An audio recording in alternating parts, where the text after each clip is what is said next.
Shortly before midnight, on March the 11th, 2026, the Thai-flagged bulk carrier Mayuree Naree is moving north through the Strait of Hormuz.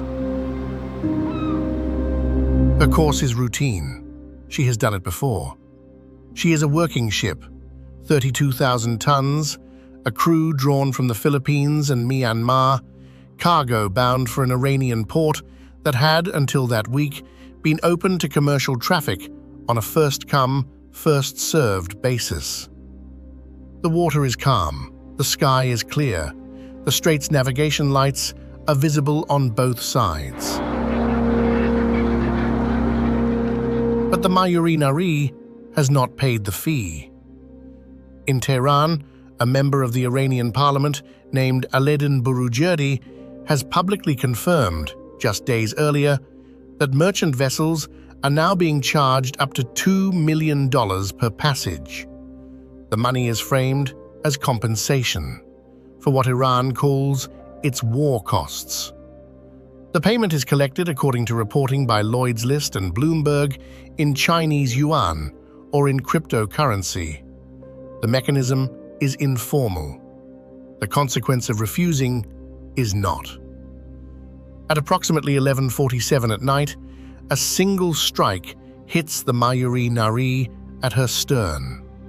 The explosion tears through her engine room. The fire reaches the aft crew quarters. The ship, still moving forward under her own momentum, begins to turn. By the time her emergency signal reaches neighboring vessels, she is burning in an international shipping lane that 5 centuries earlier a Portuguese commander had declared to be a toll road. The first ship to pay the Hormuz fee was a fishing dhow out of Muscat in 1507. It paid in gold. The Mayuree Naree, on March the 11th, 2026, was asked to pay in currency that did not exist then. She refused. And the strait did what the strait has done for 500 years. This is the Strait of Hormuz, 33 kilometers wide, 2 shipping lanes, each 3 kilometers across, separated by a buffer zone no wider than a few city blocks. On a clear day, standing on either shore, you can see the other side. More than 80 vessels pass through it on a normal day, or used to. Supertankers so large they need 2 nautical miles to stop. Container ships with crews of 22 and cargo worth $150 million. Gas carriers, chemical tankers, bulk carriers, the occasional cruise liner. 20% of the world's oil, 25% of its seaborne crude. The strait handles, on a quiet Tuesday, more energy than most countries burn in a week. And in March of 2026, it stopped handling any of it, unless you paid. The fee is not posted on a signboard. It is not collected at a booth. There is no Iranian customs officer waving a clipboard at tanker captains.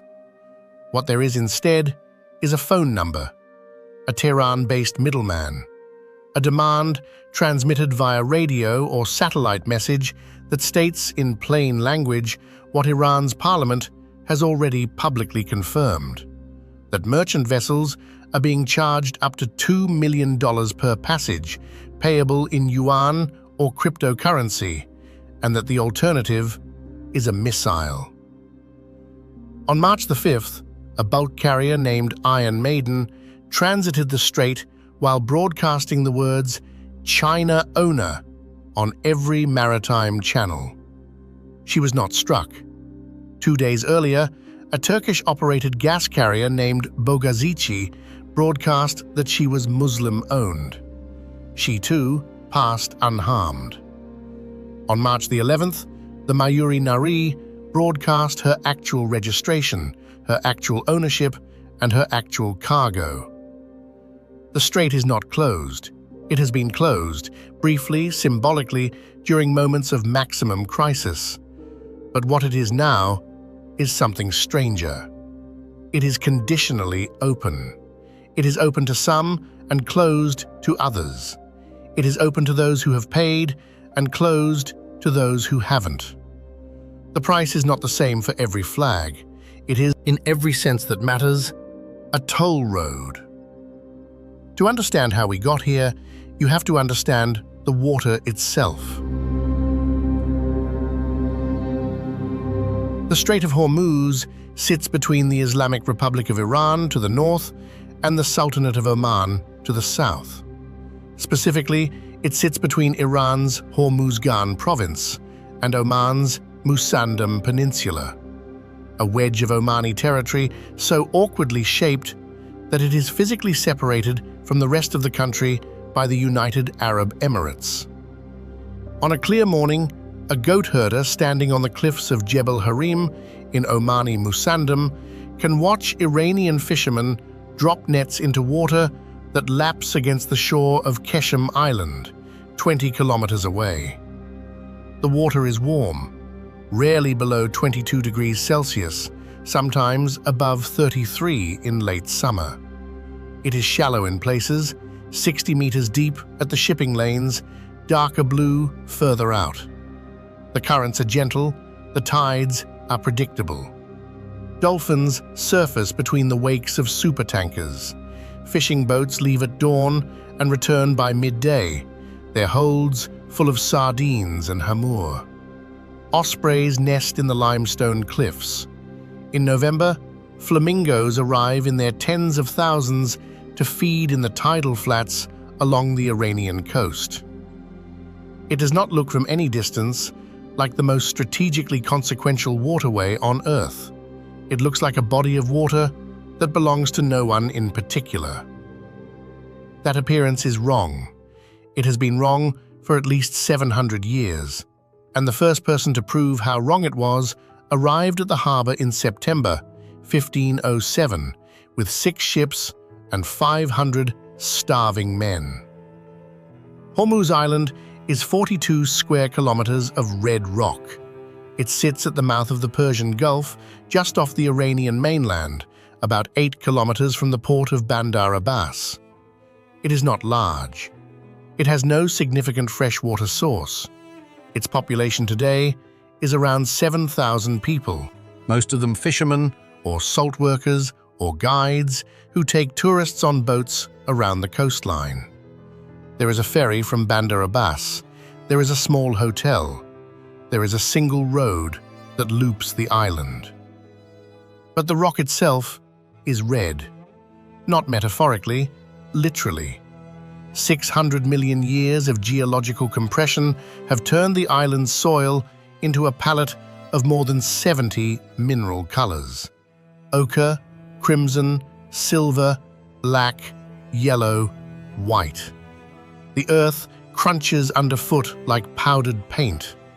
Locals mix the red soil with sardines and spices and dried lime to make a condiment called jalak, a paste the color of rust that they eat with rice and flatbread. Artists collect the soil for pigment. Geologists travel from Europe to study rocks this old, this exposed, this chemically diverse, because surfaces like this one are vanishingly rare on Earth. And yet, despite having no water, no farmland, and no timber, Hormuz Island was for 2 centuries the richest trading port in the Indian Ocean. The Kingdom of Hormuz was founded on the Iranian mainland in the 10th century, but in 1301, Mongol raiders were pressing south. The kingdom's mainland capital, at a place called Minab, was indefensible. So the rulers moved, not inland, which would have been the obvious choice, but to the island. It was a cold calculation.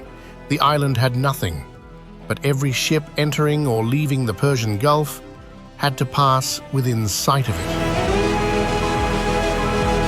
Whoever sat on the island controlled the gate. Within decades, the Kingdom of Hormuz was collecting customs duties on every cargo that moved through the strait. Pearls from Bahrain, horses from Arabia, Arabian stallions so valuable that a single animal could sell for the price of a mid-sized house. Spices from India, silk from China, African ivory, Yemeni incense. All of it flowed through a harbor that could, at its peak, accommodate 400 ships at once. The Sultan's palace floors were laid with Chinese porcelain. The warehouses held pepper, cinnamon, and cloves, worth more than their weight in gold.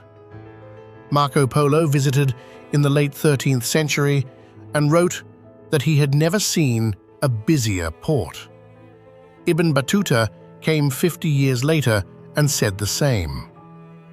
The island imported everything, including its drinking water, carried across the strait from the mainland in goatskin bags, bladder by bladder, for 200 years. And still, it thrived. Because the thing Hormuz had was not a resource, it was a location. It was the gate. And the people who ran the island understood early that geography could be converted into revenue.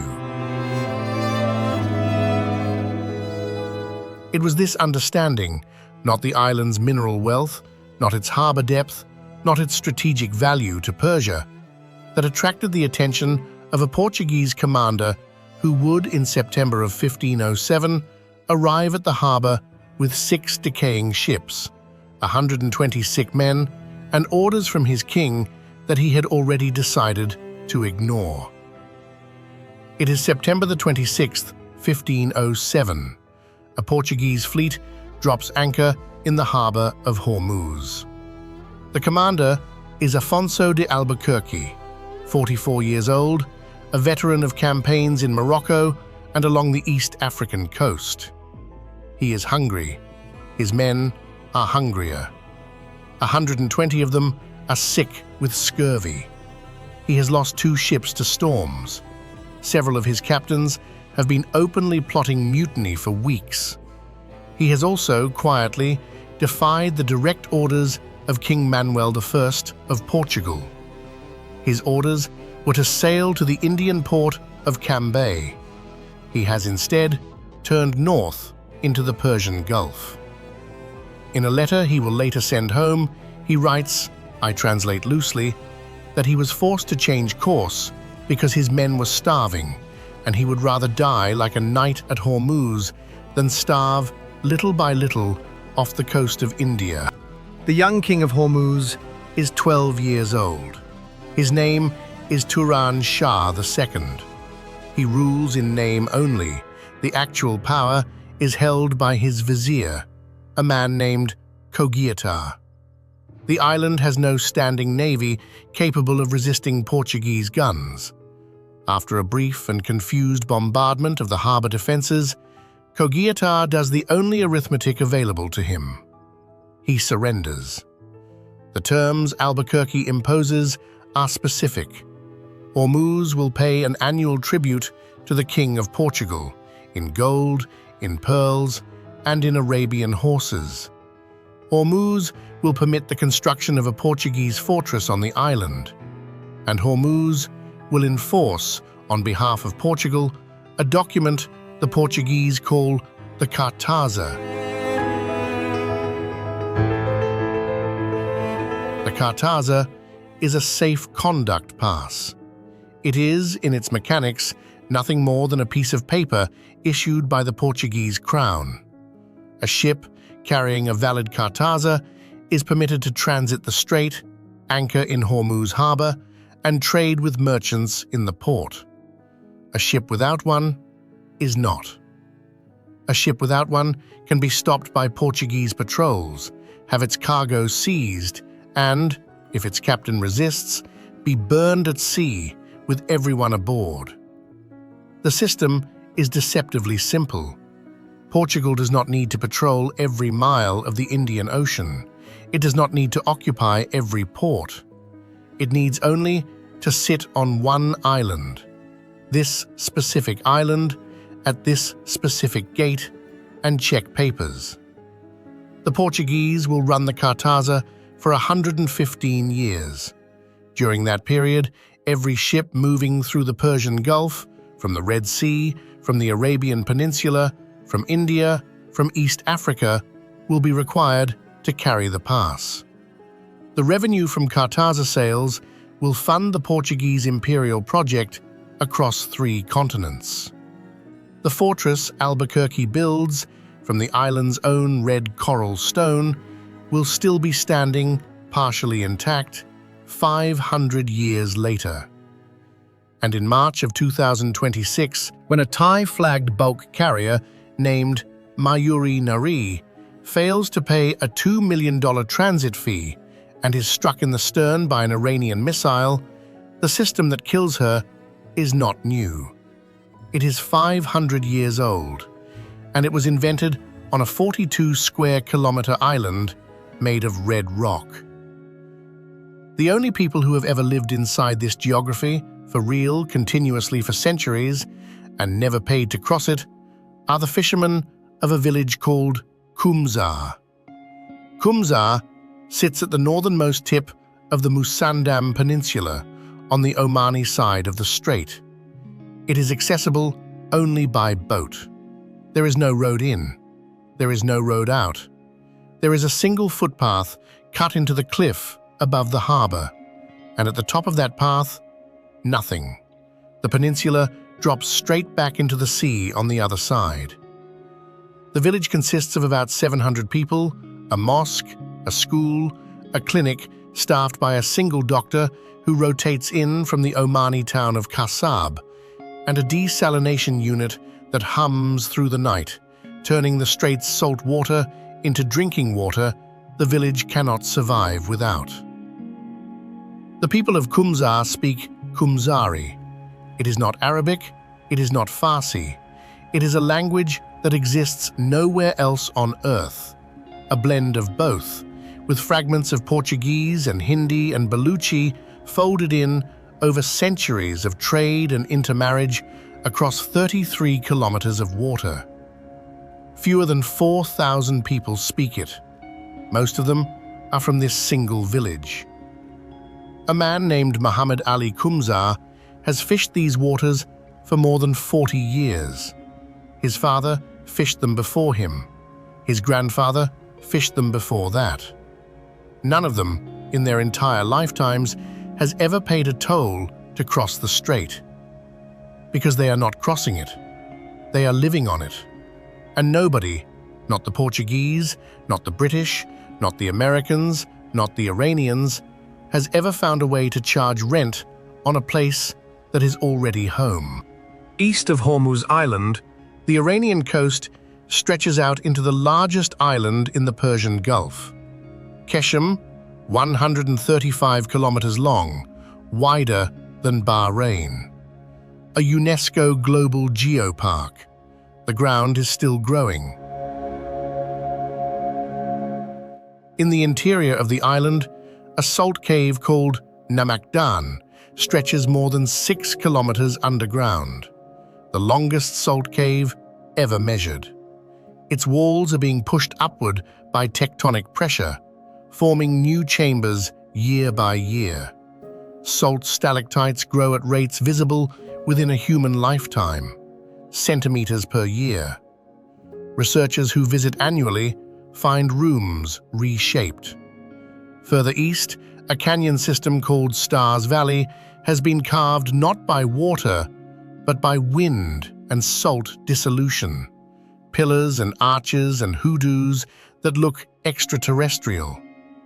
Locals say, a star fell here. Geologists call the process halotectonics and say this is one of the best surface examples of it anywhere on Earth. At the southern edge of Keshem, in the village of Loft, 366 wells, one for every day of a leap year, once supplied the village with fresh water. The wells are mostly dry now, but the wind towers above the flat-roofed houses still function, catching the sea breeze and channeling it downward into living rooms, cooling homes without electricity in a climate where summer temperatures routinely exceed 50 degrees Celsius. In early March of 2026, Kesham's main desalination facility was struck during the American and Israeli aerial campaign. For a period, roughly 30 villages on the island had no drinking water because of a war fought over the passage their island overlooks. Across the strait, on the Omani side, the peninsula of Musandam rises out of the sea in sheer limestone cliffs. The town of Kasab sits at the head of its deepest fjord. A Portuguese castle, smaller than the one on Hormuz Island, but built by the same logic, overlooks the harbor. And every night, a particular kind of boat leaves Kasab harbor for the Iranian coast. The boats are traditional wooden dhows, flat-bottomed, painted in bright colors. They are fast, they carry cargo that no customs record ever mentions. Cigarettes, electronics, and textiles move north across the strait. Fresh food, goat meat, and diesel move south. The dhows leave at dusk and return before dawn.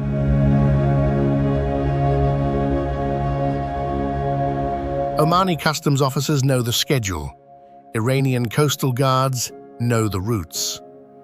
The commerce persists because it has always persisted. Because attempting to stop trade across a 33-kilometer strait of water has never worked for any power that has tried.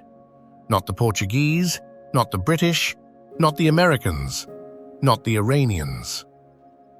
In 2026, while supertankers at anchor in open water wait for million-dollar clearances, the dhows of Kasab cross the strait every night, carrying the same kinds of goods they have carried for 500 years, paying no one. South of the shipping lanes, along the Iranian coast between Keshm and Bandar Abbas, 8,000 hectares of mangrove forest rise out of the tidal flats. The Hara Forest, a UNESCO biosphere reserve. Avicennia marina, grey mangrove, growing in water that would kill almost any other tree on Earth. The mechanism is extraordinary. Each tree absorbs seawater through its roots, filters out up to 90% of the salt through a biological desalination system embedded in the root membrane, and excretes what remains through its leaves. You can lick a mangrove leaf and taste it. The tree is drinking the sea and sweating out what it cannot use.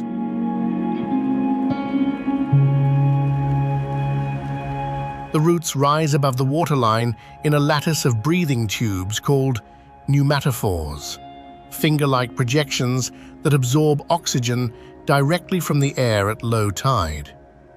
At high tide, they are submerged.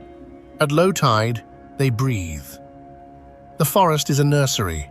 Fish, shrimp, and sea turtles breed in the protected root systems. Every November, tens of thousands of flamingos arrive to feed in the tidal flats, turning the coast pink regardless of what is happening in the shipping lanes 15 kilometers away. The mangroves filter seawater for free. 15 kilometers north, ships now pay up to $2 million to pass through the same body of water. The forest does not know about the fee. In the same shallow water, Indo-Pacific humpback dolphins hunt in pods of 5 to 15. They are not the grey, sleek dolphins of open ocean documentaries. These are stockier, pinker, slower, adapted to coastal waters so warm and saline that most marine mammals avoid them entirely. They bow ride alongside fishing boats. They spin at the surface for reasons biologists still do not fully understand. They navigate waters shared with supertankers drawing 20-meter drafts, vessels so large that their propeller wash can be felt half a kilometer away.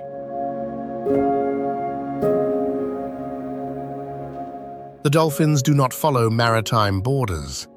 They do not recognize patrol zones, flag state distinctions, or Tehran-issued lists. They swim between Iran and Oman the way they have for thousands of years, indifferent to the flags above the water, the missiles in the sky, and the fees collected on the harbors. In the same water, hawksbill sea turtles navigate by magnetic field. A female hawksbill may travel thousands of kilometers through open ocean, feeding on sponges along coral reefs from East Africa to the Maldives, and return to a beach no larger than a tennis court, the precise stretch of sand where she herself emerged as a hatchling 20 or 30 years earlier. Their shells, tortoise shell, were traded across the same routes that the Kingdom of Hormuz once taxed. Japanese craftsmen carved them into hair combs and spectacle frames. The trade was banned internationally in 1973, but populations have never recovered. The turtles nest, still, on the same beaches they have used for millennia. They have never crossed this strait for a reason other than biology, and they have never paid for crossing. Back on the Omani side of the strait, the road from Kasab climbs into the mountains. At the summit, 2,000 meters above sea level, sits Jebel Harim, the mountain of women named for the tradition that women and children sheltered on its slopes during coastal raids. At the top, embedded in the limestone, are marine fossils, shells, coral fragments, creatures pressed into rock that now sits a vertical mile above the waterline. The same tectonic collision that built the Zagros Mountains of Iran pushed this ancient seabed upward, meter by meter, over millions of years. The mountain remembers what it used to be, ocean floor. From the summit, on a clear day, you can see the full width of the strait. Tanker traffic, when it exists, moves below as a slow procession of dark shapes. In 2026, the view has been different. Empty lanes, a single grey warship, the wake of a patrol boat cutting a white line across water that used to carry the world's economy. The fossils were there long before any empire collected a toll.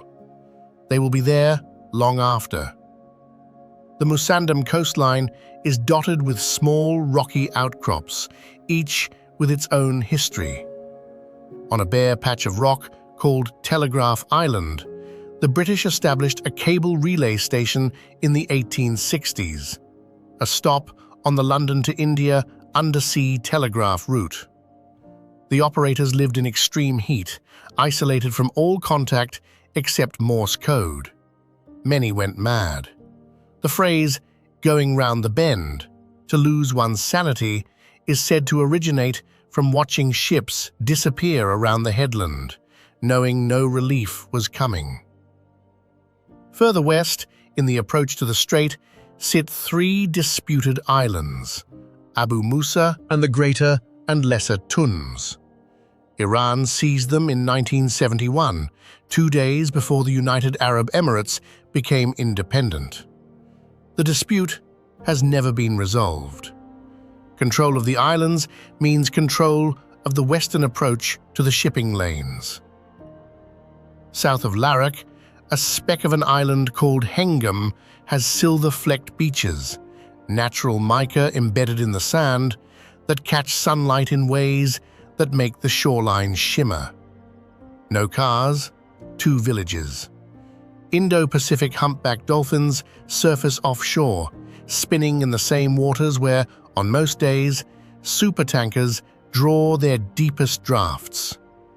And 200 kilometers up the Iranian coast, Karg Island, the terminal that handles approximately 90% of Iranian crude exports, continues, even now, to load tankers bound for China. Karg is not in the strait. It is 200 kilometers north, at the head of the Persian Gulf. But its function depends entirely on the straits being usable, because every tanker that loads Iranian crude at Karg must eventually pass through Hormuz to reach open water. In March of 2026, when American and Israeli airstrikes hit military facilities across the Iranian coast, Karg was spared. The decision was not accidental. Destroying Karg would have eliminated Iran's last significant export revenue, and Iran's last significant incentive to negotiate. Leaving it intact left Iran with leverage, and left the United States with a reason to believe that Iran might, eventually, open the strait again. The calculus was not moral, it was architectural. You do not destroy the thing your opponent needs to survive if you want your opponent to make concessions. You damage everything around it. And so, even in the weeks when Western-flagged tankers were turning back from Larak, even when the Mayuree Naree was burning, even when war risk insurance hit 5% of hull value, and the daily charter rate for a very large crude carrier quadrupled to nearly $800,000. Iranian crude continued to flow to Chinese buyers. Roughly 2 million barrels a day, slightly above pre-crisis levels, paid for in yuan. The strait was never closed to everyone. It was closed to some. And that distinction, not the fact of closure, but the selectivity of it, is what makes 2026 different from 1984 or 1988, or any of the other moments when this waterway has been contested by force. The countries whose economies ran through Hormuz did what they could to route around it. On the Saudi side, a 700-mile pipeline, originally built for exactly this kind of emergency, was repurposed overnight. Crude that once flowed to Ras Tanura on the Gulf Coast inside the strait now flowed to Yanbu on the Red Sea coast outside it. The port of Jeddah saw a 33% increase in shipping traffic within weeks. Fujairah, the United Arab Emirates oil terminal on the Gulf of Oman, just east of the strait and therefore not inside it, strained under the sudden load of rerouted cargo. Further south, the Omani deep-water ports of Duqm and Salalah offered the clearest geographical alternative, ports on the Arabian Sea bypassing the strait entirely. They were bombed by drones in March of 2026. There was no safe option, only less dangerous ones. Every pipeline had a capacity limit. Every alternate port had a queue. Every bypass route added days, fuel costs, and charter fees that ate the margin on the cargo. It turned out, and this was the discovery of 2026, though the Portuguese knew it in 1507, that you cannot actually route around this strait. You can only pay to pass through it, or not cross at all. The city that decides who crosses is called Bandar Abbas.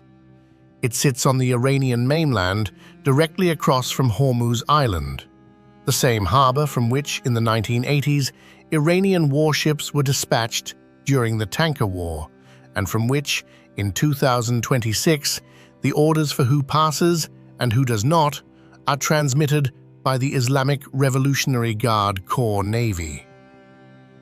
About 1.8 million people live in Bandar Abbas. In summer, the air temperature routinely exceeds 50 degrees. Humidity traps the heat against the coast. The climate is, by most measures, among the most oppressive in southern Iran. Residents describe it as a city that exhales. And yet the city operates in a way that defies easy categorization. The central fish market opens at 4 in the morning, about 100 meters from the IRGC naval base. Fishermen unload their catch on the same harbor wall where military patrol boats are refueled. The smell of grilled fish mixes with diesel exhaust. Children walk to school past checkpoints. Women in black chadors buy mangoes from vendors who also sell, a few meters away, illegal satellite dishes pointed at Gulf television stations that Iran officially bans. The war is not separate from daily life here. It is daily life. Satellite imagery from early March of 2026 showed explosions and structural damage across Bandar Abbas, the result of precision strikes by American and Israeli forces targeting military infrastructure. The strikes were, by the standards of modern warfare, discriminate. The fish market was not hit. The mangoes did not stop arriving. But the people who unload the boats heard every impact. In one of the back offices of the naval base, the orders that determine global shipping flow through a small number of senior commanders. A vessel's flag state is checked against a list. Its ownership is checked. Its cargo is checked. A fee, where applicable, is specified. The ship is either cleared to transit or it is not. The entire apparatus fits, probably, into 3 or 4 rooms. The Member of Parliament who publicly confirmed the fee system, Aledin Boroujerdi, works in Tehran, hundreds of kilometers away. He named a figure, up to $2 million per passage. He framed it as compensation for war costs. He did not explain the mechanism. He did not need to. The fee is not collected through a formal bank transfer. It cannot be. The Iranian banking system is under sanctions so comprehensive that most international transactions are impossible. Bloomberg reported that payments have been demanded in Chinese yuan and in cryptocurrency, and in some cases through the re-registration of vessels under Pakistani or Chinese flags. The system is deliberately informal. That informality is the point. A formal toll can be challenged at the International Court of Justice. A verbal demand, transmitted by radio, backed by a missile battery, cannot be sued. It is, in every legal sense, extortion. It is also, in every practical sense, working. The choke point within the choke point is Larak Island. Larak is small, about 48 square kilometers, and it sits almost exactly at the narrowest part of the strait, between Hormuz Island to the west and the Musandam Peninsula to the south. The main outbound shipping lane runs within 3 kilometers of its coast. In 2026, Larak is where Iranian patrol vessels intercept, inspect, and either clear or turn back every commercial ship attempting to transit the strait. On March 5, 2026, a bulk carrier called the Iron Maiden, operated by Cetus Maritime Shanghai Limited, approached the strait from the south. Her transponder broadcast unusual information. Not her registration, not her flag state, not her cargo manifest. Her automatic identification system transmitted repeatedly the phrase "China owner." This was not a standard broadcast. It was a signal. It was intended to be read by a specific audience, the officers at the IRGC Navy base at Bandar Abbas, and it contained the only piece of information that mattered. The ship was Chinese-owned. By the rules of the 2026 Cartaza, she was permitted to cross. She was not intercepted. She transited the strait. She continued to her destination. 2 days earlier, a Turkish-operated liquefied petroleum gas carrier called the Bogazici had broadcast that she was Muslim-owned and Turkish-flagged. She had also passed unharmed. On March the 7th, a Liberia-flagged bulk carrier called the Sino Ocean transmitted her Chinese operational status while picking up cargo from the UAE port of Mina Sakra. She passed. On March the 13th, Turkey's transport minister publicly confirmed that Iran had approved the passage of a specific Turkish ship through the strait. On the same day, 2 Indian-flagged gas carriers were permitted transit. So was a Saudi oil tanker carrying 1 million barrels bound for India. The pattern was unmistakable. Ships from a specific list of countries, China, Russia, India, Iraq, Pakistan, Malaysia, Thailand, and Turkey, were allowed to cross. Ships from another list, the United States, the United Kingdom, Japan, South Korea, and most of Europe, were not. The list was not fixed, it was adjustable. It was, in effect, an Iranian sanctions regime imposed on the global shipping industry. On March the 26th, Iran's Foreign Minister, Abbas Araghchi, made the policy explicit. Ships owned by 5 named nations, China, Russia, India, Iraq, Pakistan, would be allowed to transit. The list was later expanded to include Malaysian and Thai vessels. On April the 2nd, Philippine-flagged ships and Filipino seafarers were granted access following talks with Manila. The list of who paid and who did not, but was still allowed through, operated by a different logic. Some vessels paid the transit fee directly. Some paid through flag state diplomatic arrangements. Some changed their registration mid-voyage to acquire an acceptable flag. Bloomberg reported that the operator of at least one tanker stuck at anchor in the Persian Gulf for weeks was offered an arrangement by the government of Pakistan. Change registration to the Pakistani flag, and the Iranian Navy would escort the ship out. The operator declined. The ship remained at anchor. And the ships that were not on any list and had not paid met a different outcome. On March the 11th, 2026, the Mayuree Naree was struck in the stern. The engine room exploded. The fire spread to the aft crew quarters. Crew from the Philippines and Myanmar fought the flames for hours. The ship did not sink. She drifted, damaged, until a salvage operation could tow her to port. The container ship Selene was turned back by the IRGC Navy for what was officially described as a lack of permit. The US-flagged Stena Imperative was struck twice at the port of Bahrain. A port worker was killed. The Aethie Nova, linked to Iran, but attempting to transit without authorization, was struck by 2 drones. 17 vessel attacks were documented in the strait in the month following the initial crisis. The specific rationale varied: refused payments, wrong flag, wrong destination, wrong timing. The underlying rule was the same. And 500 years away, a Portuguese fleet under Afonso de Albuquerque had enforced exactly this system. Ships with the Cartaza passed. Ships without it were seized. Crews who resisted were burned alive on their own decks within sight of the Hormuz harbor, so that the next captain to approach would understand.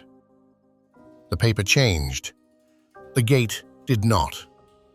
The Portuguese were expelled from Hormuz in 1622. The force that drove them out was not Iranian alone. It was a joint Anglo-Persian operation. Shah Abbas I of the Safavid Empire allied with the English East India Company. The Persians wanted their strait back. The English wanted trade access. Together, they besieged the fortress for 2 months, cut off its water supply from the mainland, and burned the garrison out. The Cartaza did not end that day. It changed hands.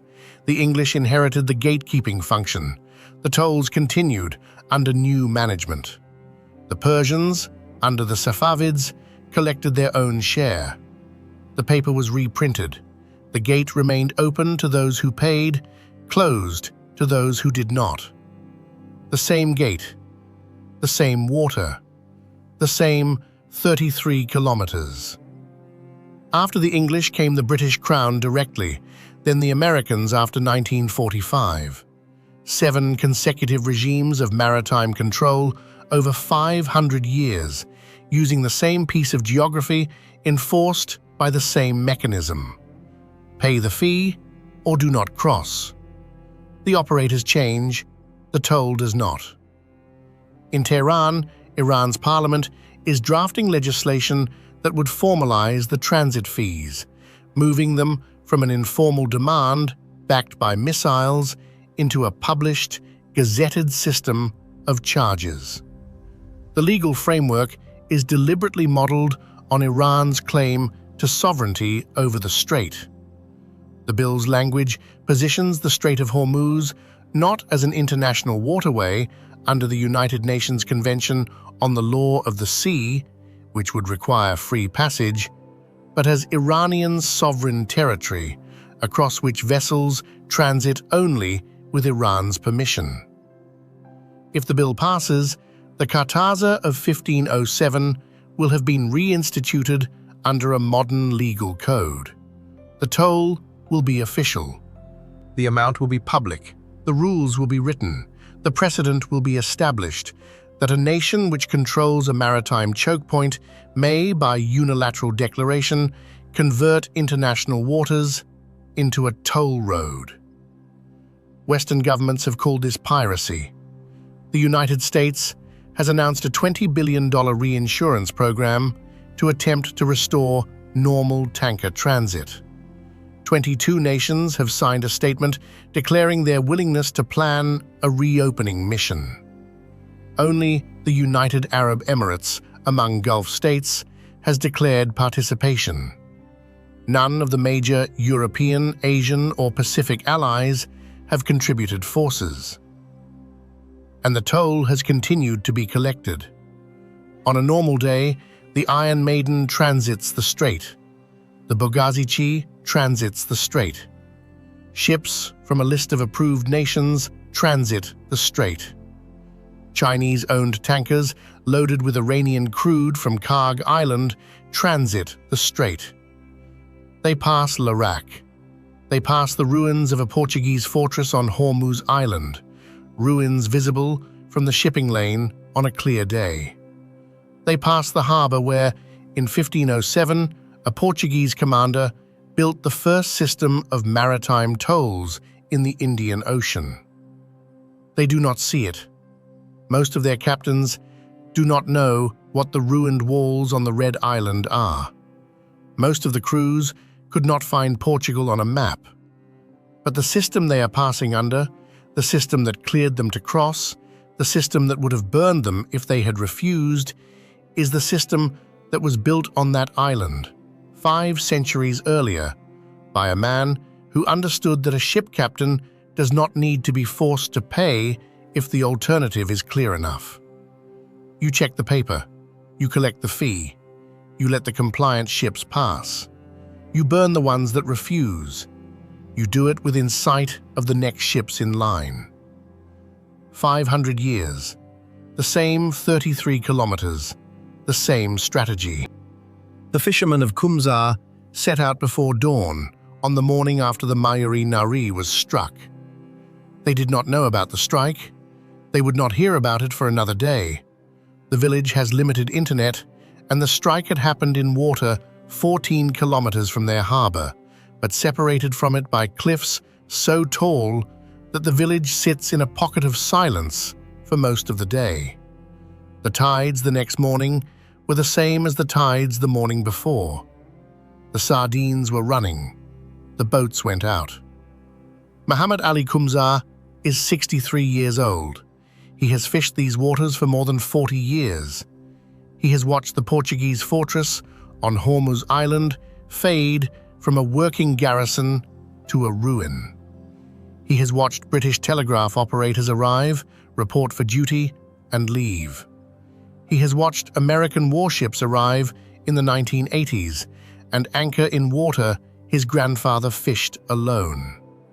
He has watched supertankers appear, grow larger, grow more frequent, multiply, disappear, and, in 2026, begin to pay. He has never, in his entire life, paid anything to anyone for the right to be on this water, nor has his father, nor his grandfather, nor his grandfather's grandfather. The village of Kumzar is older than the Portuguese Cartaza. It is older than the kingdom of Hormuz. The language spoken there is older than the concept of a national flag. The people who live there do not cross the strait, they live on it. And no system of fees, no protection racket, no fortress on a red island has ever found a way to charge rent on a place that is already someone's home. Since early March of 2026, the shipping lanes visible from Kumzar have been empty of civilian traffic. The supertankers are gone. In their place, warships and patrol boats. At night, searchlights sweep water that used to carry only reflected stars. Muhammad still fishes. The tides have not changed. On the seabed below the shipping lanes, unexploded ordnance from the 1980s tanker war still sits in the silt.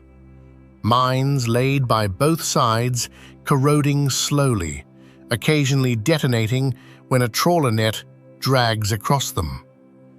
The strait remembers every war fought over it, even the ones the world has moved on from. The Portuguese held this strait for 115 years. The British patrolled it for decades. The Americans have secured it since 1945. Iran has closed it, selectively, for the months that this documentary covers. The fishermen of Kumzar have been here for 700 years. They were here before all of them. They will be here after. If this journey gave you something to carry with you, consider subscribing to the channel. Thanks for watching, and see you on the next journey.